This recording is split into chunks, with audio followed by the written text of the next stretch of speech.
Hi అండి, ఇవాళ beetroot halwa చేస్తున్నానండి.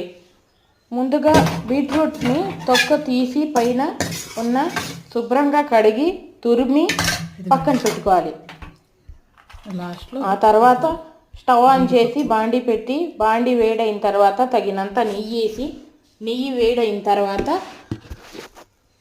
దాంట్లోనే ముందుగా సన్నగా తరిగి పెట్టిన కాజు బాదాం ముక్కలు వేసి కొంచెం ఫ్రై చేసి తీసి పక్కన పెట్టాలి. ఆ తర్వాత దాంట్లోనే ఆ నెయ్యిలోనే ముందుగా తురిమి పెట్టిన బీట్రూట్ తురిమి వేసి ఒక 5 నిమిషాలు సిమ్ములో మూత పెట్టి మగ్గనివ్వాలి. మగ్గిన తర్వాత తీసి 5 నిమిషాల తర్వాత బెల్లము పంచదార వేసి ఇంకో 10 నిమిషాలు మగ్గనిస్తే చాలండి. ఆ తర్వాత ఇంకో 2 స్పూన్లు నెయ్యి వేసి కొంచెం 5 నిమిషాల తర్వాత దించేసి కాజు బాదాం కిస్మిస్ యాలకులు వేసి దించేయడం.